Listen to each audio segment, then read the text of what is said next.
Hola, ¿qué tal? Mi nombre es Otto Bitfel García y yo les voy a hablar del tema de la clonación que corresponde a la actividad 2.5 del primer examen parcial en aplicación de las tecnologías de la información. Yo soy del grupo 12. Comenzamos.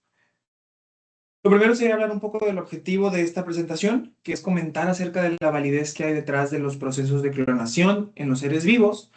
Esto es decir, qué tan bien vemos que esté el hecho de que se puedan clonar seres vivos, animales o humanos, cómo la sociedad los ve, cuáles son las problemáticas que se encuentran dentro de esto, cuáles son los dilemas éticos y morales que hay detrás de esto. Entonces, es un poquito hablar de eso, del objetivo. Como planteamiento del problema, y como parte de la introducción, sería mencionar esta paradoja, ¿no?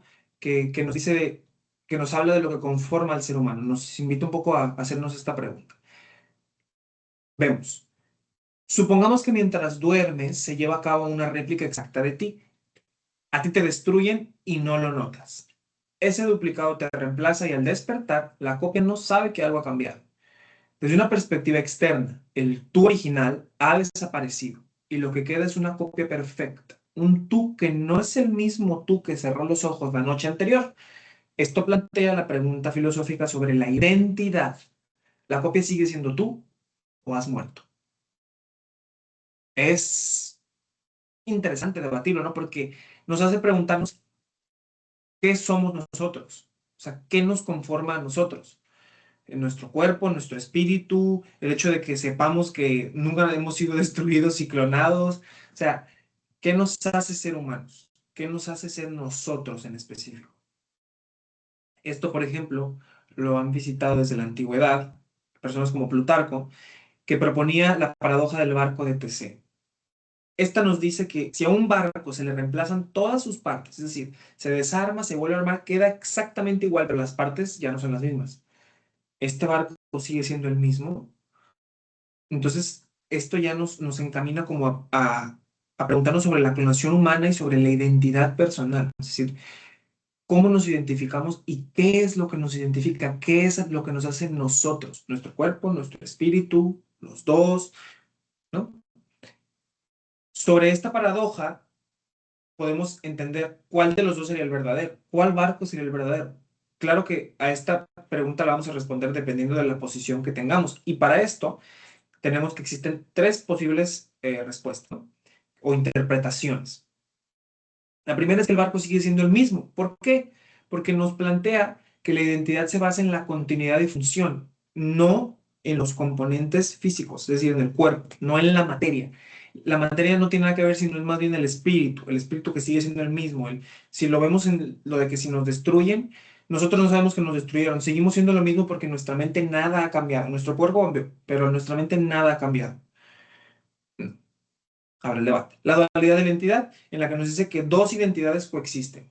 Mente, cuerpo, por ponerlo en el ejemplo de la persona. Y estas dos lo conforman.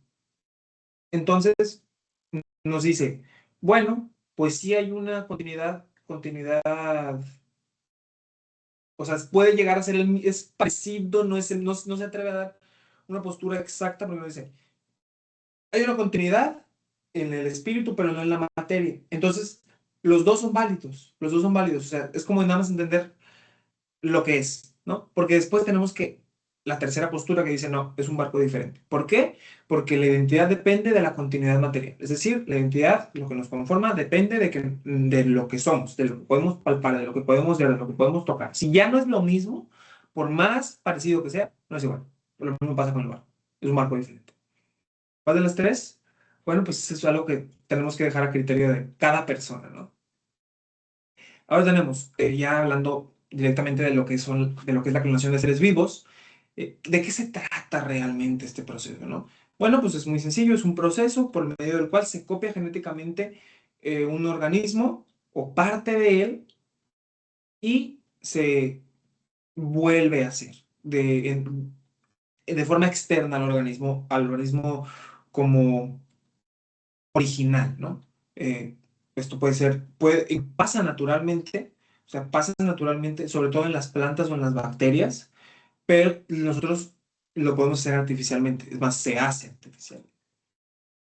por ejemplo, tenemos los tipos de clonación artificial, tenemos la clonación génica, que son donde se copian genes específicos en organismos simples. Esto se hace principalmente para la investigación, en las universidades, en los laboratorios. Es más que nada recabar información sobre el código genético de las cosas y ver cómo esto está relacionado con distintas materias en distintos ramos.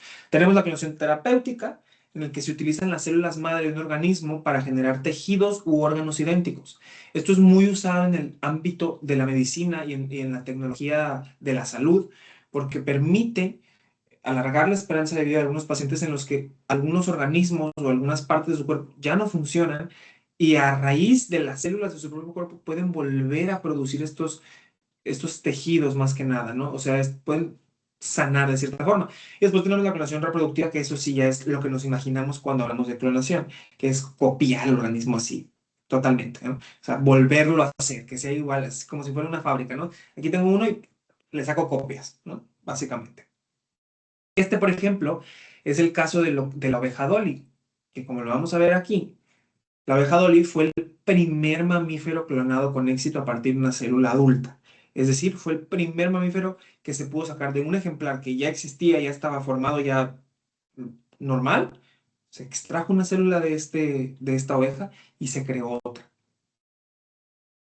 En un laboratorio y lo que quieras, pero se pudo volver a hacer un ejemplar genéticamente idéntico a ese. Ahora bien, hablamos de que no son procesos perfectos, el código genético es prácticamente igual, estamos hablando del 99.999%, pero esas ligeras variaciones a veces afectan, ¿no? Porque quizás no va a ser, puedes encontrar sutiles diferencias entre un organismo u otro, pero genéticamente son prácticamente iguales, por eso se dice que son idénticos. Pero el oveja Dolly fue el primero, sin embargo no fue el último ni el único. En esta tabla podemos ver distintos ejemplos de los primeros animales que fueron clonados de forma reproductiva, ¿no? Dolly la oveja, pero también tenemos Cumulina, que fue una ratona en Estados Unidos, Charlie George, que fueron bueyes, también en Estados Unidos, Idaho Gem, en Estados Unidos igual, que fue una mula, o Prometea, que fue una yegua italiana. Y como vemos aquí, todos vivieron una cantidad de años acorde a su esperanza de vida según la especie que representaban, ¿no? Entonces, esto nos da a entender que pues se logró un hito impresionante porque se logró hacer un organismo, un ser vivo grande a base de otro. O sea, como en una película, básicamente. Ahora bien, la clonación humana tenemos que discutirla porque hay que preguntarnos cuál es la ética detrás de esta práctica, ¿no? O sea, qué tan ético es, cuál es la moralidad que existe. Porque sí, entendemos que hay unas que son más socialmente aceptadas porque de cierta forma, hablamos de la continuidad del ser, ¿no? Te ayudan a seguir siendo, no te cambian completamente. O sea, son cambios que ni siquiera notas. Entonces, ahí no entra ese debate de si somos nosotros o no somos nosotros, que igual y pudiera ser, porque ya no, una persona con un tejido clonado, pues ya no es exactamente igual como nació, pero vamos, se entiende que no hay mucha diferencia. O sea, lo mismo pasaría con un trasplante de un órgano de otra persona. Entonces, por ahí no va tanto el debate. Sin embargo, en el hipotético caso de que se pudiera hacer la reproducción de un clon completo, o sea, de un organismo completo, ahí sí ya entra este debate de, oye, el día de mañana me van a clonar a mí, o sea, yo ya estoy hecho, yo ya crecí, yo ya tengo una identidad bien marcada y va a haber otra persona exactamente igual que yo. Los que tienen novio va a ser, pues, ¿quién es mi novio? ¿No? ¿Quién eres tú verdaderamente? Entonces, por esto entendemos que hay distintos dilemas éticos vistos desde el ámbito religioso, por ejemplo, que la religión simplemente lo considera negativo o antinatural, entonces lo rechaza completamente. Lo científico, que es como el que pone en la mesa de debate dentro de la sociedad actual, qué tan ético es, da sus ventajas, da sus desventajas y más o menos va creando los parámetros para ver cómo esto funciona. Y los literarios, que son más bien como el que veíamos antes del barco de Teseo, o sea, son creaciones mentales que plantean posibles situaciones, sin embargo, no son reales, simplemente para igual abrir el debate público. Pues bueno, tenemos las conexiones filosóficas entre la paradoja y la creación, y aquí es donde nosotros nos gustaría responder la duda de si es o no la misma persona. Visto desde este punto de opinión, entendemos que la persona, el clon, no es la misma persona. ¿Por qué? Porque aunque compartan el ADN, compartan la memoria, no tienen esa continuidad. Hay un punto en el proceso de clonación, digámoslo, en el que estas personas estaban separadas. Entonces, y hay un punto después en el que si sigue viva la persona original, ya van a ser distintos. Pueden seguir caminos distintos, ya no van a ser iguales. Entonces, el original sería el que se creó, y el camino original va a ser el camino que decida el organismo original, y el camino que siga el clon será otro camino, y por lo tanto ya está tomando caminos distintos. Quizá tuviera que hacer exactamente lo mismo que el original para poder seguir en el debate, pero pues no sería la misma persona.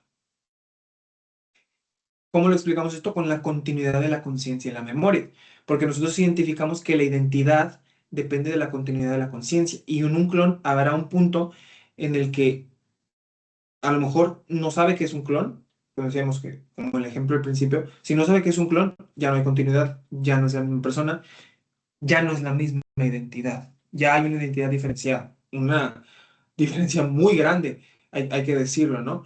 Entonces, esta continuidad de que yo siempre he sido yo, nunca he sido cambiado, es parte esencial de nuestra identidad, porque siempre podemos tener la certeza de que hemos sido lo que hemos sido, ¿no? Entonces, un clon llega y si no tiene esta conciencia, pues ya no es el mismo, ya es otro organismo completamente diferente. Ya entraríamos en cuestiones de si es un humano, ¿no? ¿Qué define un humano científicamente, ¿no? Pero en la parte de filosófica es esta la respuesta. Y pues bueno, así hemos llegado al fin. Ya definimos que nosotros no vemos como que sea la misma persona. Entonces, por eso podemos concluir. Aunque, pues bueno, el tema es bastante interesante porque nos invita a reflexionar sobre los avances tecnológicos y científicos y de la salud, pero también en la parte como la identidad, ¿no? ¿Qué nos identifica? Esto lo podemos trasladar al campo cultural, al campo de las tradiciones, de nuestro papel en la sociedad. Entonces, con base en esto podemos abrir debate en muchos distintos ramos que son interesantes estudiar, ¿no? Eh, y bueno, nos hace preguntarnos a nosotros, más allá de todo eso, eh, pues ¿qué nos hace a nosotros? Como sembrarnos duda de investigar, bueno, pues si alguien me clonara, ¿cómo sería este clon? ¿Qué me identifica a mí como persona, ¿no? Y bueno, también habla sobre, en el mundo tan cambiante que tenemos, tan moderno, pues en el hipotético caso de que hubiera clonación reproductiva de seres humanos grandes, o sea, humanos ya completamente desarrollados, digámoslo así, pues cómo se protegería, cuál sería su estatus legal, te pertenece porque es igual a ti, pero no, es una persona distinta. Pero esa sería como nuestra conclusión del tema y de lo que podemos hablar. Así que ya lo último sería dejar aquí las referencias y agradecer su tiempo. Muchísimas gracias.